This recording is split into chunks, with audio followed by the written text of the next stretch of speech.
Hello, everyone. A very warm welcome to today's session. Today is our day 4 of 21-day journey to yourself. And I want to congratulate each and every one of you who made it today here. Because when we start something new, when we embark on a new journey, we try to change a habit and create a new habit. Or if you are taking a gym membership, on a new year, first 2 days, you will be so excited. By third day, you feel like, oh, I want to sleep some more. Maybe I will not go today, I will go tomorrow. By fourth day, many people skip. That is how we are, our brain is. So if you have made it today, the fourth day, congratulations. If you hang on for another 2 days, I'll tell you, you are going to make it to the 21 days and continue it further with new habits. So yesterday we spoke about resentment, how it forms when you give more than what you have. So even if you want to give, even to give love, if you want to contribute for others, you should keep on refilling yourself, right?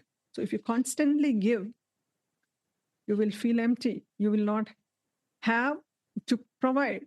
So you will start becoming resentful. Is that a word? I think so. Yeah.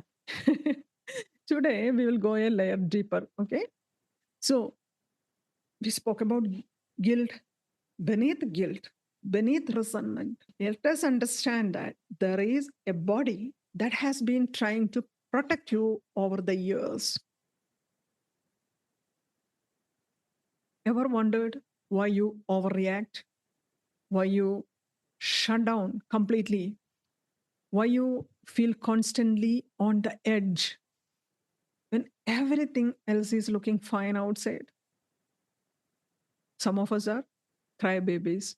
You cry inconsolably, uncontrollably at the fall of a hat. So, this is for all those who feel like you are out of control constantly. What is happening here? Your body is not broken, but your body is doing something which it has learned to do over the years. How? So, let us understand trauma here. So, when we speak about trauma, what we most people think is trauma means something very extreme. Trauma is something like a major accident, an abuse, assault, or a single life threatening event happen to a person. So let me tell you this. Trauma is not something just happened to you. Trauma is what your body had to do to survive what happened. So, how all trauma can happen? If you are growing up in a dysfunctional family, you're constantly walking on eggshells. What do I mean by that? You are constantly worried, constantly alert, extremely sensitive, thinking that you will irritate or cause the other person to be angry. And you are being extremely sensitive and living. You are constantly vigilant when you speak, when you want to interact. You are worried that whatever you are talking or whatever coming out of your mouth may trigger the other person, because this person is very unpredictable. This person can go out of control any moment, but you want to keep the peace. Think of a life like that. But we all know many of us are living in situations like that, or we have somebody in our life like that, and constantly in this emotional tension in relationship. People, those who are living with narcissists, they may know it. Let's not go so deep in all those things. Trauma can happen when you feel not heard for years. You don't feel safety to express yourself. You are that person who want to express, be open, be able to discuss everything what you want to discuss with that most important person in your life.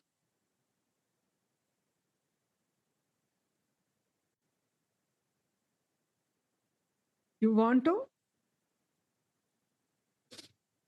want to live freely, discuss whatever comes in your mind, and ask opinion, and have a normal conversation with your significant other, whoever is that significant other. But this person is unpredictable. Maybe he is dominating. He doesn't listen to you.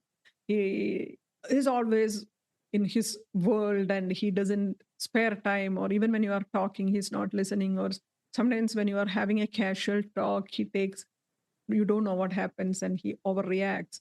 He gets angry, and the way he talks and cause you hurt, you feel insulted.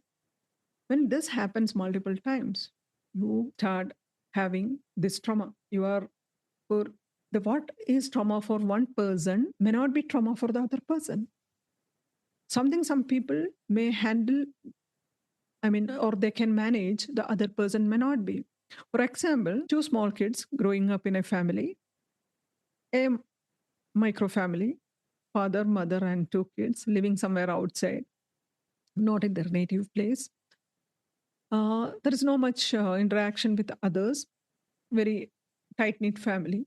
So one fine morning, when the kids gone to school, everything is fine. Mother is at home. Evening, when the kids came back, mother is not there. House is locked. Then the neighbors coming and picking them up, giving them something to eat, and taking them to hospital. And the kids see the mother in the ICU in a bad state. Kid number one, she's manages. She's okay. She understood. Kid number two could not take it. She's going through such a trauma for years, and she grown up to become a very difficult teenager. She has going through multiple problems. Almost every night she has nightmares and she wakes up screaming, sweating. She has this fear of abandonment, constantly worried about mother, but the relationship with the mother is not good. Kid is in trauma. Both the kids managed it in a different way. As Dr. Gaber-Matt says, trauma is not that event. Trauma is what happens inside you as a result of this event. What is happening is your body learning a particular pattern. Sometimes it will be like a repeated incidents, behavior happening in your family atmosphere or in your wherever environment you are growing up for years. Or it could be a single incident, or it could be a long-term, low-level stress that somebody experiencing in your family because you have somebody who is going through a serious illness. You have to manage family. You have to find a finance source. You have to go to work. You're constantly on the run. That also can cause a trauma kind of state in your body. What is the result? You are constantly vigilant. You are on a survival mode. Your body is releasing a lot of cortisol. You are addicted to that. You can get triggered any moment.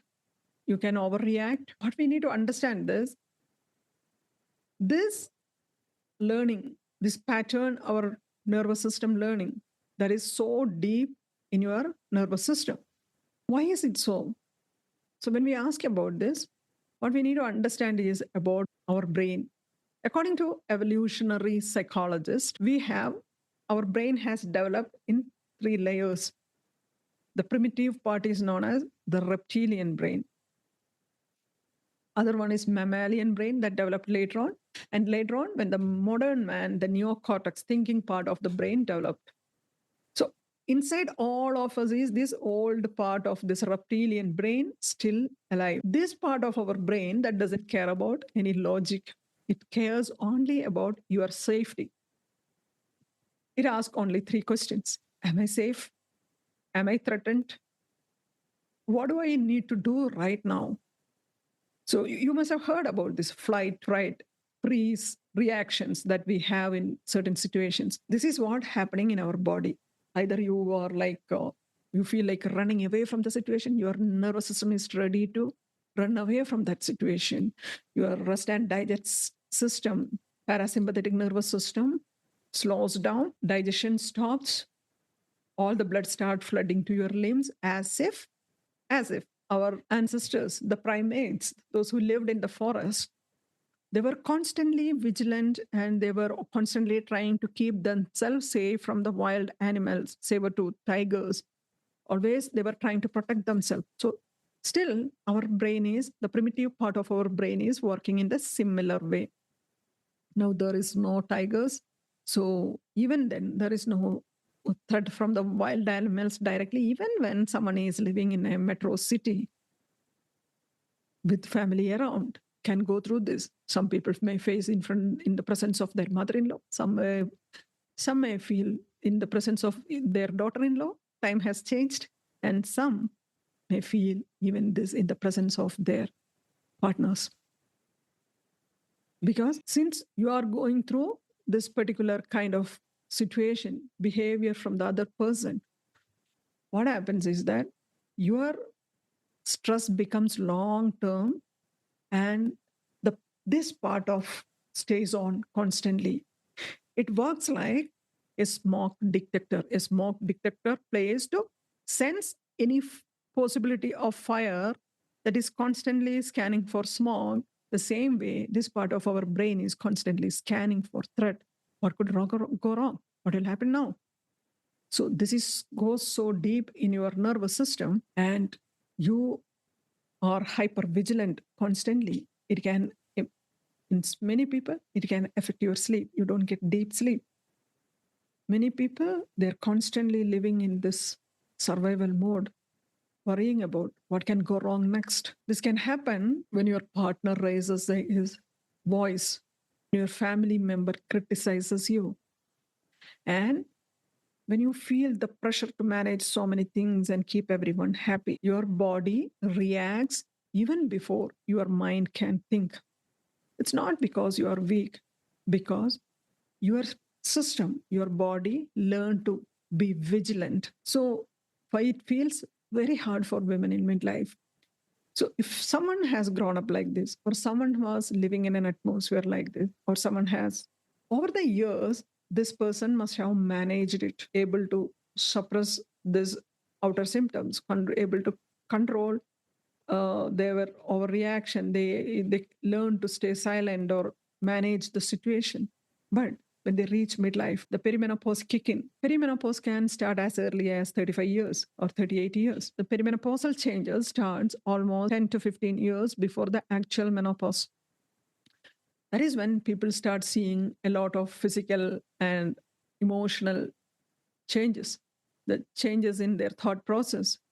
Like some people put on weight, some people start experiencing musculoskeletal stiffness, pain, joint aches, sleep issues, migraines, headaches, constant overthinking, brain fog. It can go on and on, multiple symptoms people go through. So people generally don't think that around 35, it is perimenopausal symptoms. We try to relate it to different things. We will go to doctors. We will try to take so many medicines, temporary, patch up. Then again, we'll go back to that.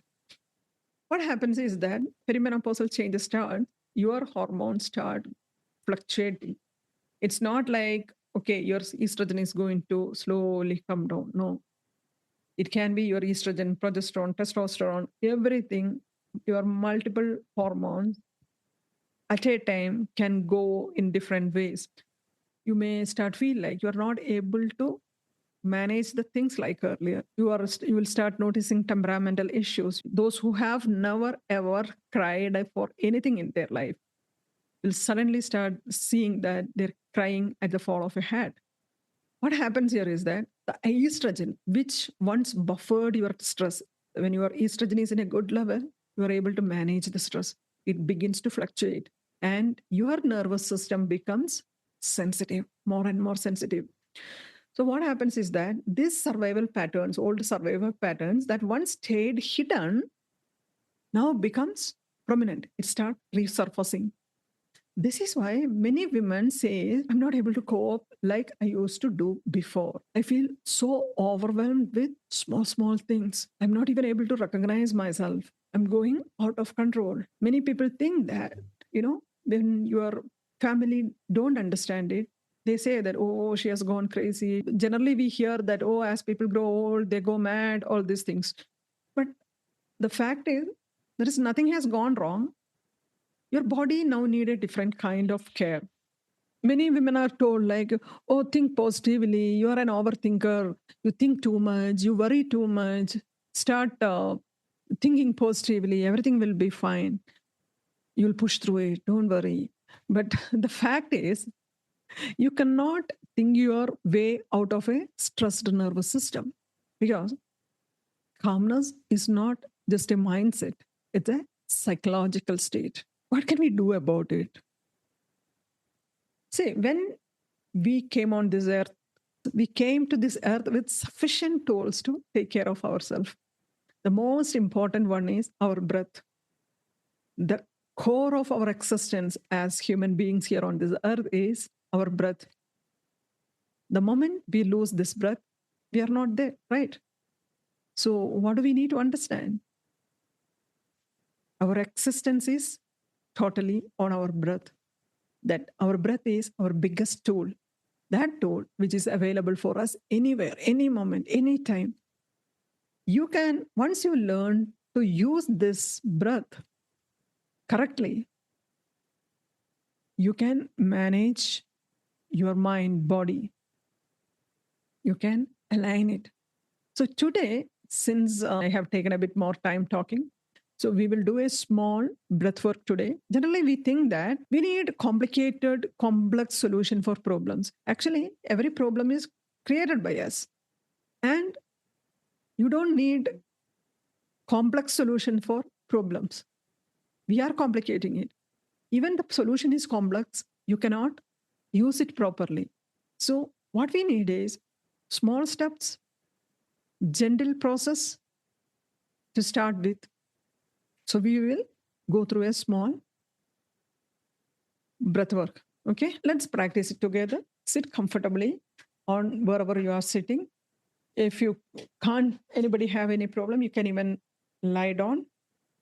So let your feet on the floor, flat on the floor. Notice your breath as it is. Don't change anything. How are you breathing? Are you breathing shallow or deep? How many times in a day you pause and observe this? Most of us are having very shallow breath.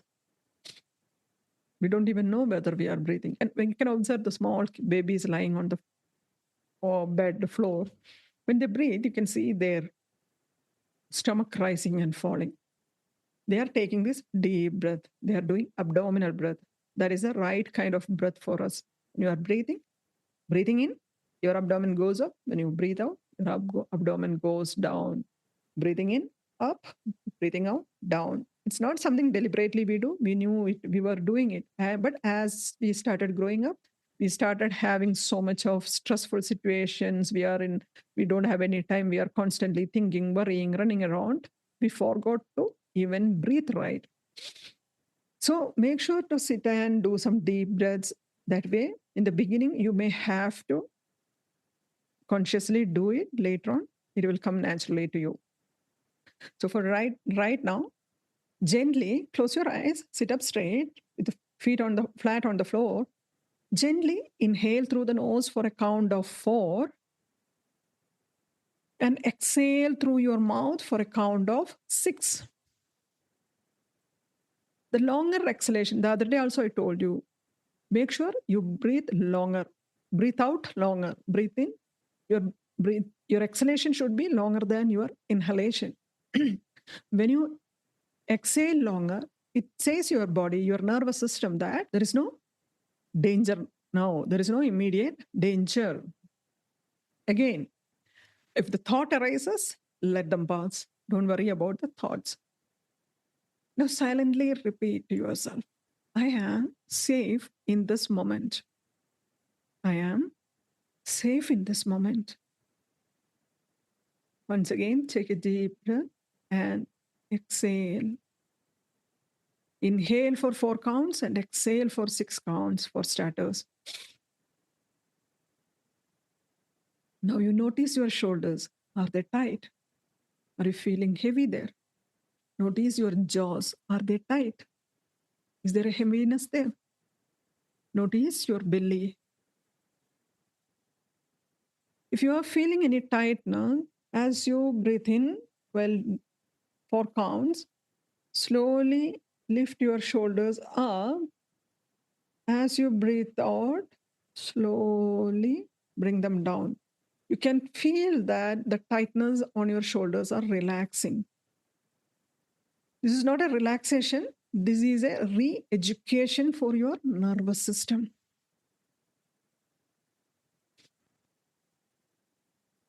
Once you satisfactorily completed it, open your eyes. You can use this breath before any difficult conversations. You want to have a discussion with somebody, maybe this particular people in your family or in other situation or in your office. Before you have any conversation with someone, try taking this breath. And after that, you do that. You can do this when emotions rises suddenly. You can do this at night before sleep. Just 2 minutes is enough. Even a small regulation you have done often creates a real change. You need to start practicing this. Don't think that, oh, this is a small thing. No, it is not a small thing. You will see it when you start noticing while you are doing the practice. Another breath that you can try is 4-7-8. When you inhale for, hold for 7 counts, and exhale for 8 counts. This is too good for those who are having difficulty falling asleep and constantly feeling anxious and overthinking. So it will help you relax so well. Before concluding, here is a question for you. Ask yourself, okay, where has my body been protecting me without my permission? Whatever your body has been doing to you, all this anxiety, worry, fear, nervousness, this survival mode, hypervigilance, these are all because your body, your nervous system, your brain is trying to protect you. So ask, where has my body been protecting me without my permission? It didn't ask your permission to do that. Be curious, just ask the question, just notice. There's nothing major or critical here. You will find some answers. Sit with it, close your eyes, you will find some answers. And tomorrow, we will work on changing our inner voice that speaks to you under stress. So when we are constantly under stress, you can see that there is this constant chatter going on in our brain. Many of us are not even aware of that because we don't have that much awareness. We are in an automated state we are living. Whenever we feel stressed, we either try to scroll through the social media, Instagram, YouTube. Mindfulness, that will bring you back to your body, awareness, self-discovery. So we'll work on our inner voice tomorrow. Thank you for choosing yourself today. I will see you tomorrow with more understanding about ourselves. Until then, keep evolving. And yeah, if you haven't subscribed the channel yet, make sure you subscribe and press the bell icon so that you will get the notification, and also share with someone who may find this useful.